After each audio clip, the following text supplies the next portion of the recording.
brought to you by Nova शुद्ध घी। जब जब खाए दिल खुश हो जाए, सदियों का नोवा शुद्ध देसी घी, सपना स्वस्थ भारत का। I love ghee ghee ghee ghee ghee ghee.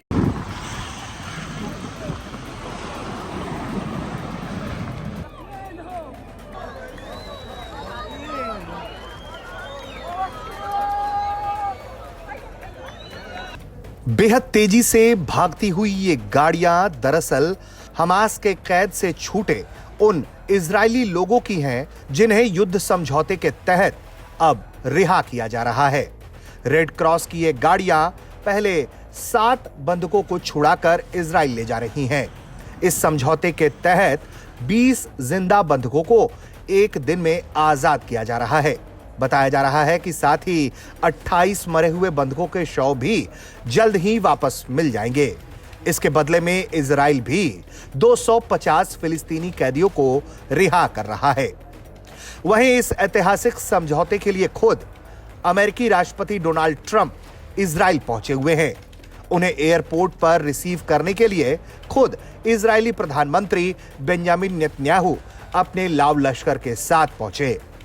Trump के चेहरे की यह खुशी बता रही है कि उनके हिस्से में एक और तमगा आ गया है और वो बार बार जिस तरह से दुनिया के अलग अलग क्षेत्रों में युद्ध शांति की बात करते हैं, अब हमास और इजराइल को लेकर भी वो इसी तरह का दावा आने वाले दिनों में करेंगे। 7 अक्टूबर 2023 को ये युद्ध तब शुरू हुआ जब हमास ने इजराइल पर बड़ा हमला किया। दोनों तरफ से बहुत नुकसान हुआ। ये शांति समझौता अमेरिका, मिस्र, कतर और तुर्की की मदद से हुआ है। इन तस्वीरों में आप देख सकते हैं कि किस तरह से सड़कों पर लोग जश्न मना रहे हैं, क्योंकि आखिरकार जो बंधक अभी तक हमास के कैद में थे वो रिहा किए जा रहे हैं। वहीं इस ऐतिहासिक समझौते पर हस्ताक्षर का गवाह बनने के लिए दुनिया के कई देश मौजूद रहेंगे।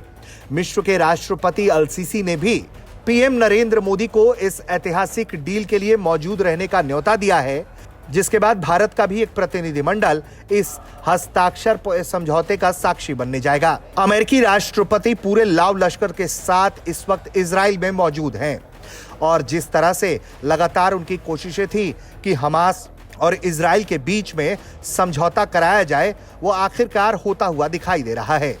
वहीं इजराइल की तरफ से भी 250 ऐसे फिलिस्तीनी रिहा किए जाएंगे जो इजरायली जेलों में आजीवन कारावास की सजा काट रहे हैं। उन्हें वेस्ट बैंक, जेरूसलम और विदेशों में रिहा किया जाएगा। वहीं हमास बार बार ये कह रहा है कि वो इस युद्ध विराम समझौते का तब तक ही पालन करेगा जब तक इजराइल इसका पालन करेगा। देखना है कि इस बार ये युद्ध विराम कितने वक्त तक चलता है। ब्यूरो रिपोर्ट, भारत तक।